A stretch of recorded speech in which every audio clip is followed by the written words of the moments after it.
Today I'll be unboxing a mystery iOS version, iPhone 5C, as this is either iOS 7 or iOS 8, and on the back of the device, on the listing photo, it did not show any like FCC labeling, and I'm thinking either the seller edited it out or they replaced the housing, and either way I can't really tell which version this launched with, so we'll have to see when I get this thing unboxed. And in here finally is the iPhone 5C.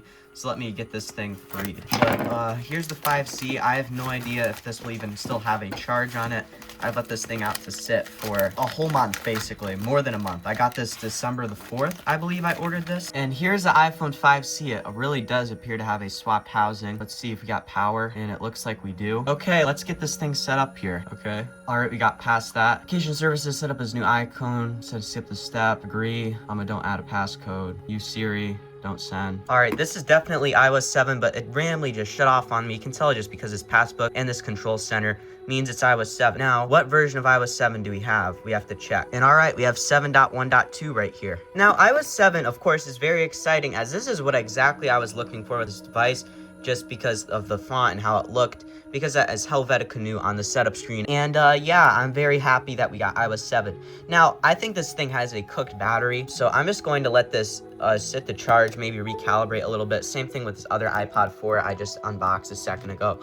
So I'll come back to you when I'm done with that. Now, let's talk about the specs and history of the iPhone 5C. It was unveiled September the 10th of 2013 as a budget option. It featured 5 color options: white, blue, green, yellow, and pink. The whole entire naming scheme of the 5C happens to stand for the 5 color options it also has. So what it really means is just iPhone 5 color, basically. It featured a very plasticky design, which Joni Ive described as beautifully, unapologetically plastic. And all I'll say is, he is not wrong. At launch, it had storage options ranging from 16 to 32 gigs. Later on, this phone got an 8GB model about a year out from launch. The weird thing about this phone is that it virtually has the same exact internals as the iPhone 5, just lacking the Touch ID that the iPhone 5S had. And the only real difference between these two phones, if I'm being completely honest, is just how it looks. Of course, the iPhone 5 has a much different design with these like glass cutouts here and like this metal finish and a diamond chamfered edge,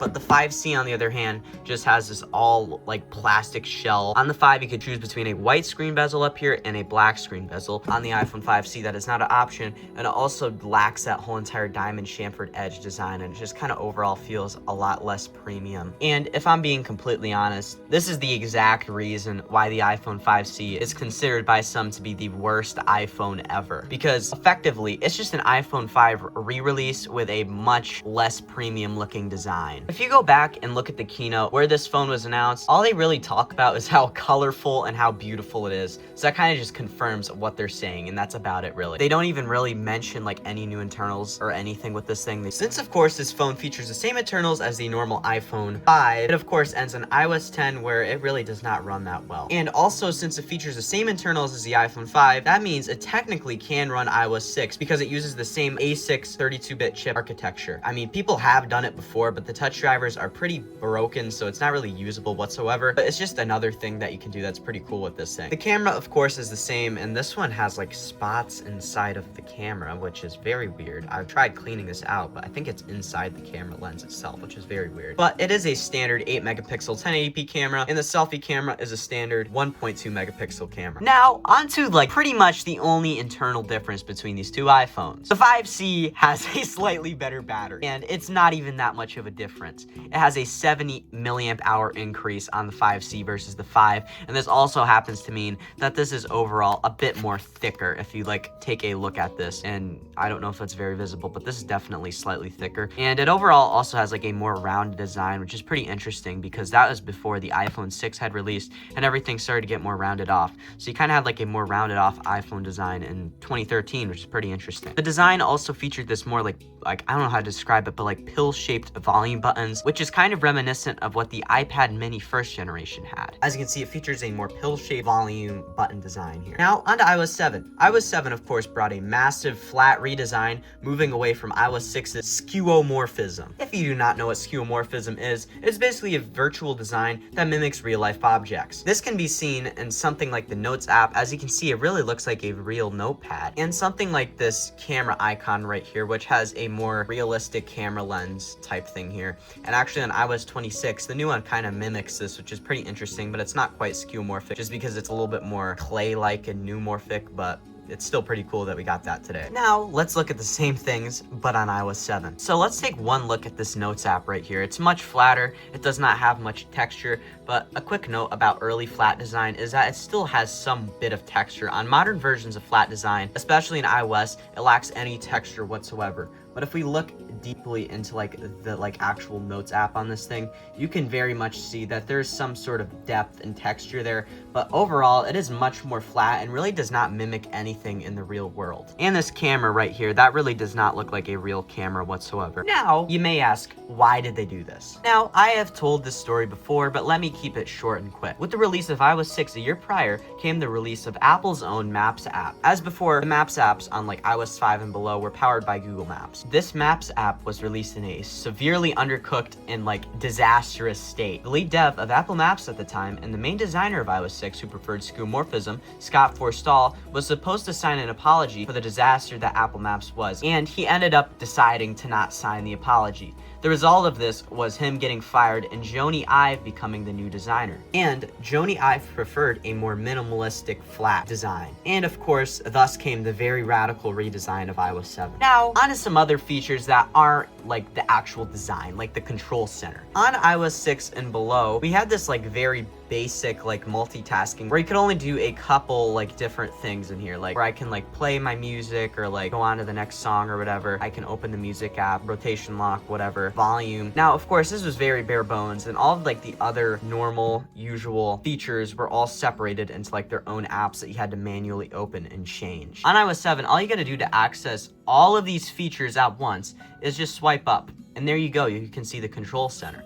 And I can switch off and on Wi-Fi, Bluetooth, do not disturb, rotation lock, airplane mode, flashlight, calculator, camera, play my music. You can do it all at once. Same with brightness, which is very much more convenient. Just to show how not convenient it is on iOS 6, to change the brightness, for example, I have to go in the settings application, I have to go to brightness and wallpaper, and then I can go and manually change the brightness here. And on iOS 7, all I gotta do here to just change the brightness is just swipe up and I can mess around with how the brightness looks. And actual multitasking on iOS 7 was much more simplified and much easier. On iOS 6, to close out an app in multitasking, of course I have to hit the home button twice, and I have to go through here, hold down on an app I don't want, and I can just go here and close through it.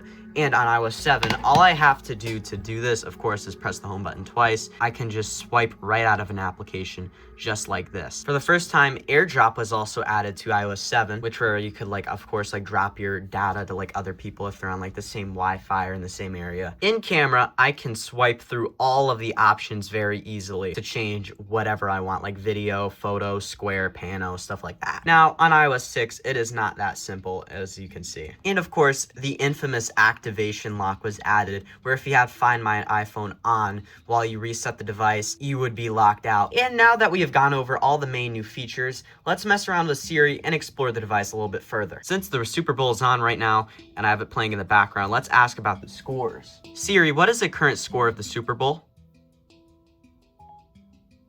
The Seahawks battle the Patriots in Super Bowl LX at 6:30 p.m. I guess I'm a little bit early, but yeah, you can see it's 0-0. And I don't really know what I'm thinking because it really is early. The game really hasn't started yet. Siri, what is the current weather in Los Angeles? I found this on the web. Okay, well, that's kind of more helpful. Siri, when does the MLB season start? The MLB regular season starts on March 25th, 2026. Siri, when is the World Cup?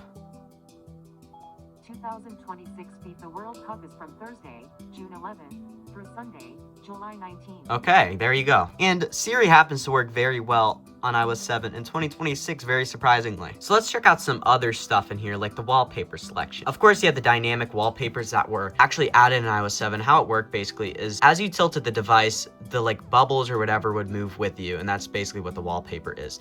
And I like the stills a lot more, as this is by far like my favorite wallpaper selection out of any iOS version. Like there's so many good ones in here. Of course, I have the default like that one on, like this like bluish greenish gradient. We have some other abstract options. You have some carried over from iOS 6, like this one. Like this one's carried over from iOS 6. This one actually originated in iOS 3, I believe. You of course have the iconic or infamous, however you view iOS 7's blue wallpaper, which I'm going to switch to. This one I remember from those days, this like mountain wallpaper, which I happen to like. This one I have a nostalgia for, as this was one I used back in the days of iOS 8. We have some others in here, like this like green pasture wallpaper, which I don't think was on iOS 8 or 9, so it's really only an iOS 7 exclusive wallpaper here. This like black and white one here, and this ocean wallpaper here as well, like this wave crashing wallpaper, and this other from iOS 6. Now, I did fix the App Store, so let's go through it a little bit. You can see the feature tab loads perfectly fine, and so does the top charts. And yeah, that is the App Store there. Now, I did happen to fix the old YouTube app, so let's mess around with this quick. I just searched up a song that I've been playing lately in my videos, and as you can see, it loads perfectly fine, and I can go in here. I can't subscribe or log in, sadly, but I can view the comments and everything. And you can see it loads perfectly well here.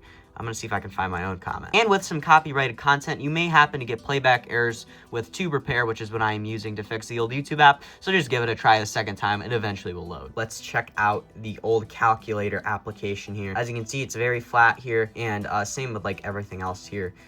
The Maps app no longer loads. Even with the fix I've tried, it doesn't seem to fix it. Game Center I'm not logged into. Passbook we can look at, but there's really nothing in here. iTunes Store does not load, sadly. But yeah, that is pretty much all like the important stuff here. Now let's like check out some games and whatever. Let's check out Flappy Bird, which is an absolutely iconic iOS 7 game. And I've never been good at Flappy Bird, so let's see how long I can go without dying.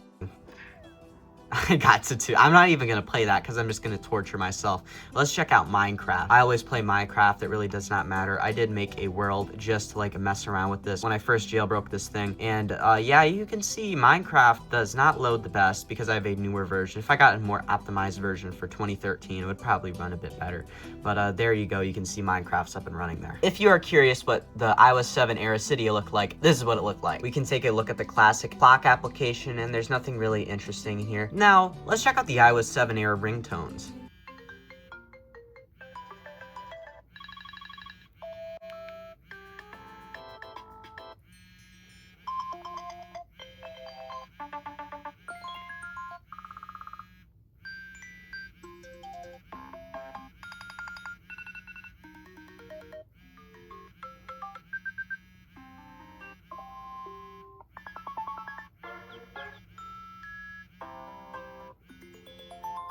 And there you go. And of course, you have the classic iOS 6 ones in here. And I haven't done this in a video, but let's check out the alert tones.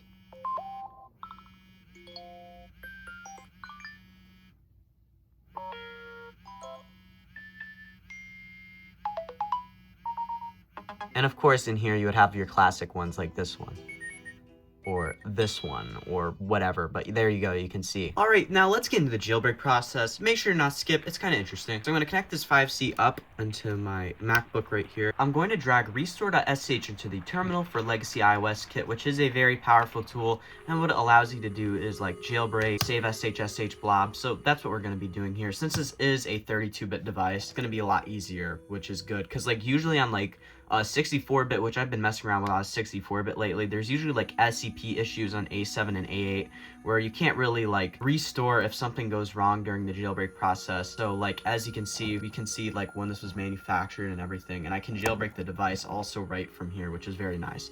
So I'm just going to do a blob save, and this is going to be very easy, thankfully. So I'm just do onboard blobs. I have to find the IPSW file, so I'll come back to you. Okay, so according to Legacy iOS Kit, this is a GSM model. So I'm just going to go to the GSM model, iPhone 5C, and IPSW.me. So I'm just going to hit this IPSW file right here, which is for 7.1.2 And yeah, it's iPhone 5.3, which is the one that we want. And we're gonna hit download on this IPSW right here, download again, and now it's gonna pop up here. I don't want to at once, but yeah, there you go. Okay, so I'm just going to go back to the Legacy iOS kit. I'm now going to select the IPSW, which we just downloaded a second ago, which would be this one. So we're just gonna hit choose on there. Okay, all I gotta do here is I have to hit save onboard blobs. I'm going to do pwn DFU mode, send device to recovery mode, and you'll now see it will go into recovery mode in a second. Okay, now we're on the recovery mode screen. So now I'm going to put this in DFU mode. So let's do that right now. Okay, I gotta keep holding the home button here, and it will take a second. Okay, it's now going to try to exploit with checkmate, and it looks like we did successfully. As usually A6 sometimes has issues going to checkmate, even on Mac, where it takes a couple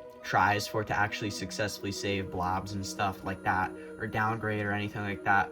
But it looks like we got it this time, which is good, and I don't see any errors, so that is very good. And what saving blobs essentially does is, if you do not know, is SSH blobs are like tickets that devices use to be able to downgrade back to the version, and yeah, that's basically what it is. So you save this in case something goes wrong in like a jailbreak process or something, so you can restore back to the iOS version. So anyway, we're now going to do jailbreak right here. And guys, I completely forgot about something. This is 32-bit. This means we can use Linksys. So I'm going to completely bypass this, and I'm not going to do that. And Linksys is a WebKit jailbreak, meaning we can jailbreak this right from Safari. All right, so here's Linksys. All I got to do here is I have to hit jailbreak, and it's now going to try to jailbreak here. So I will come back to you if this successfully works. Okay, and after a unnervingly long reboot, I think we have Cydia here. So let's see if this actually works or not.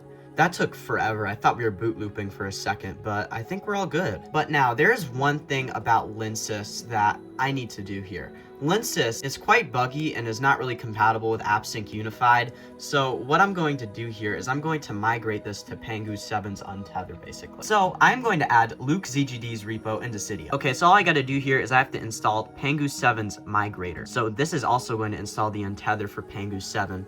So yeah, let's just give this a reboot. Well, anyway, that was very weird. It just boot looped for a second, but we actually booted. So the next thing I need to do to complete this migration to Pangu 7 is get rid of the Pangu 7 migrator because it installed the Untether. So I just have to go to here and I have to hit modify, remove, whatever. So let's do this. And all right, it's now going to remove the migrator. And then I can just return to Cydia. And yeah, that was the jailbreak process. So far, I think that went pretty smoothly, which is very good. But yeah, that is the iOS 7 iPhone 5C. If you enjoyed this video, please consider dropping a like, subscribing and notifications on, and sharing this to someone that might also find this interesting. Check out my social media accounts, which will be in the description and in the end card, and check out the last video, which will also be in the description and in the end card. This has been Derek from CertifiedLegacy, and I'll see you in the next video. Bye-bye.